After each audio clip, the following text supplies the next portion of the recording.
La région Auvergne-Rhône-Alpes vous présente Voyons voir.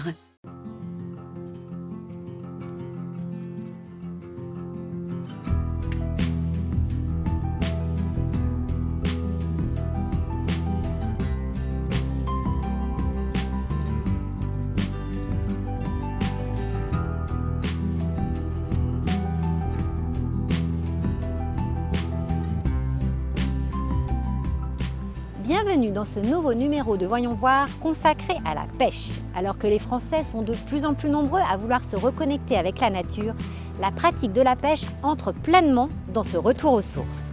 Plus de 200 000 adeptes s'adonnent en effet à ce loisir dans notre région, riche en multiples territoires d'eau douce. Mais au-delà de la simple pratique, vous allez voir que cette activité représente tout un secteur environnemental, touristique, voire économique. Et pour mieux comprendre les enjeux, nous avons rendez-vous sur un parcours labellisé avec Lionel Martin, président de la Fédération de pêche Haute-Loire. Alors Lionel Martin, bonjour. Bonjour. Donc vous êtes président de la Fédération de pêche Haute-Loire. C'est tout à fait ça. Alors en quoi la pêche a-t-elle besoin d'être fédérée?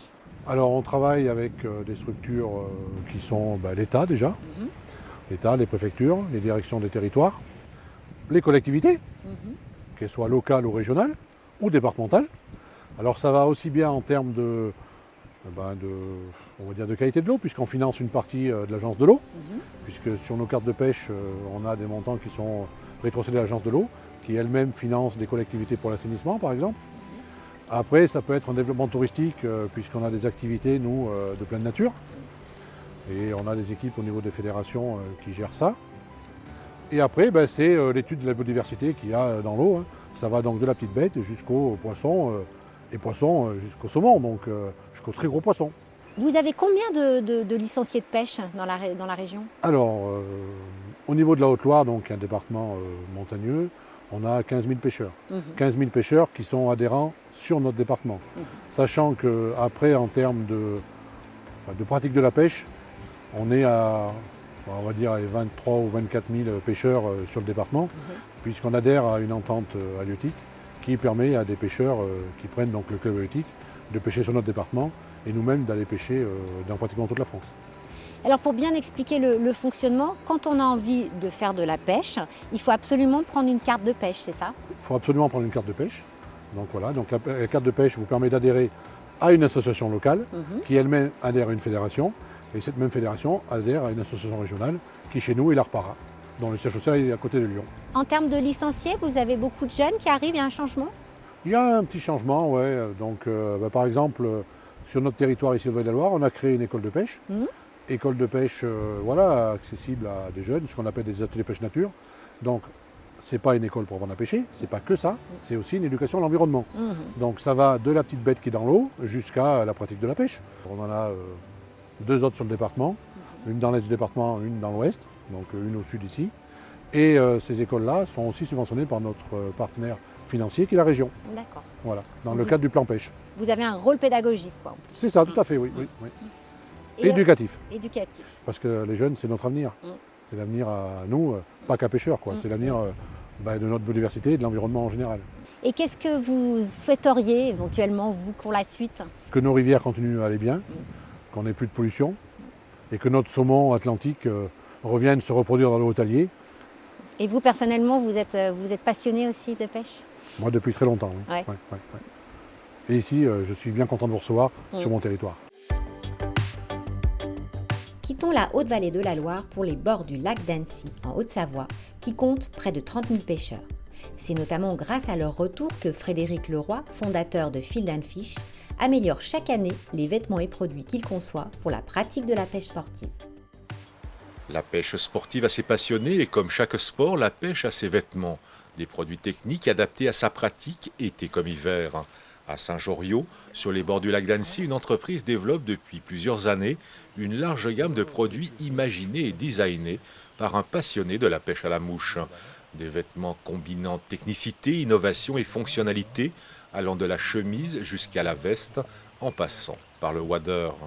À la planche à dessin puis sur ordinateur, les crayonnés se succèdent pour donner forme à une idée, à un détail.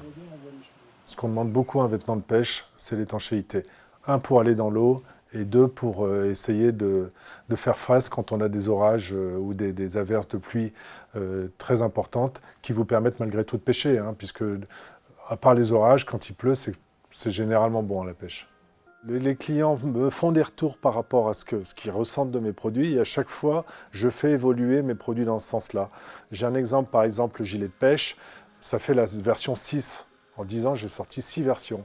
Mais si vous prenez la version le numéro 1 et la 6, l'ADN est pratiquement la même, mais il y a beaucoup de modifications qui m'ont été amenées par mes clients, puisque j'ai la chance d'avoir effectivement une clientèle qui participe et qui sont enthousiastes à l'idée de porter les produits Field & Fish. Pendant plus de 20 ans, Frédéric Leroy a développé et conçu en tant que designer des produits techniques pour de grandes marques spécialisées.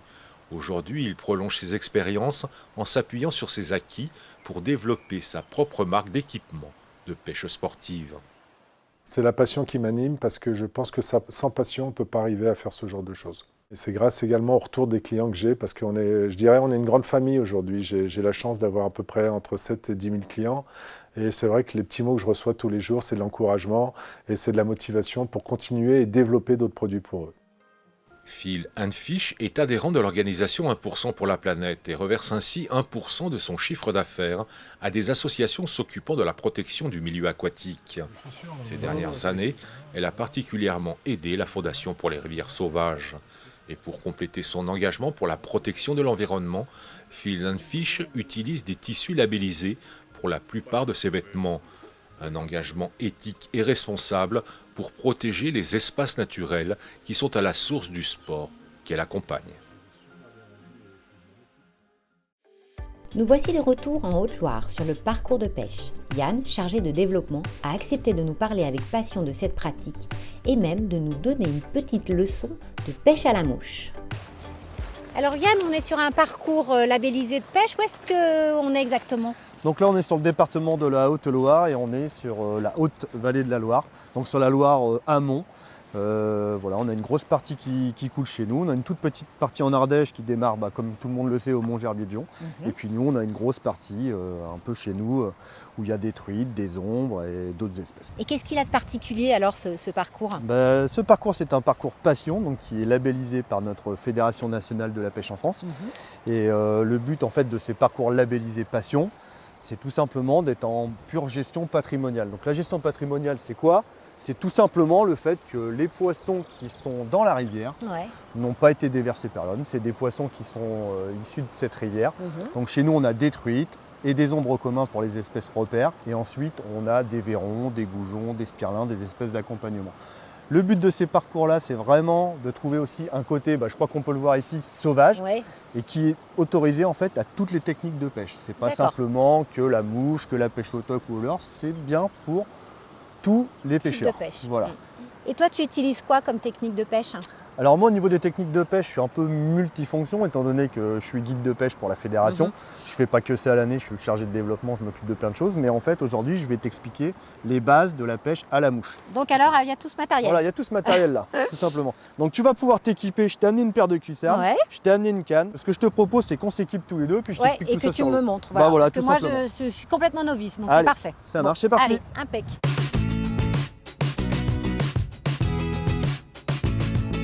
Donc pour la pêche à la mouche, en fait, au niveau de matériel, c'est relativement simple à mettre en œuvre. Et c'est ça qui est sympa aussi, c'est qu'on peut partir juste avec son gilet de pêche, une canne à pêche à la mouche typique et puis un moulinet.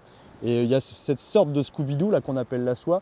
Elle sert en fait à propulser la mouche. Donc la mouche, c'est ça. La mouche, c'est tout simplement une imitation d'insectes adultes. Ok, donc alors après, donc tu la prends comme ça. Voilà, tu la prends comme ça et le but, ce sera de la propulser en fait à l'endroit où tu penses que le poisson va se saisir de l'insecte, simplement. Okay. C'est parti. Allez, je te suis.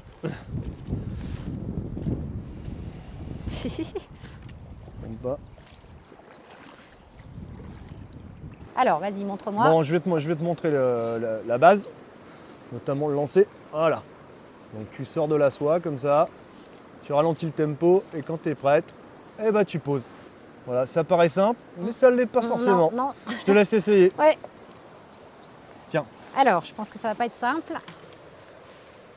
Hop. Effectivement, moi, j'ai pas le geste aussi beau. Et alors, les qualités pour un pêcheur, c'est de la patience, c'est Alors quoi? pas forcément, la qualité pour un pêcheur, c'est pas forcément d'être patient. Pour ma part, je le suis pas forcément. C'est juste avoir la capacité à comprendre ce qui se passe sous l'eau. Et ça, c'est une équation à résoudre à chaque sortie de pêche. Et c'est ça que moi, je trouve intéressant dans mon métier et puis aussi dans ma passion. C'est d'essayer de comprendre ce qui se passe le jour J en fonction des conditions météo, des insectes et puis de toute la dynamique de la rivière, savoir un petit peu, voilà, essayer de trouver, c'est ça, c'est un peu de résoudre une équation pour se faire plaisir, quoi, tout simplement. Bon, déjà, je Merci. te le rends. Donc c'est une grande observation de la nature en fait. Voilà, nous, ce qui nous intéresse, c'est de développer la pêche de loisirs, de remettre un peu les gens au bord de l'eau dans la nature et aussi de protéger nos milieux de plus en plus qui sont impactés par les pollutions, par l'agriculture intensive. Et voilà, nous, on est attachés à ces deux choses-là. Depuis les lacs de montagne des Alpes ou du Massif central, en passant par les plateaux du Cantal ou de Haute-Loire, des plaines de l'Allier ou de la Loire, jusque dans les grandes rivières et les grands fleuves de la vallée du Rhône, notre région offre une diversité de milieux exceptionnels pour la pratique de la pêche. À cette diversité de sites correspond aussi une diversité de techniques que pourront expérimenter les pêcheurs dans toute la région tout au long de l'année. Mais attention, pour pêcher, il est obligatoire d'adhérer au préalable au réseau associatif de la pêche de loisirs.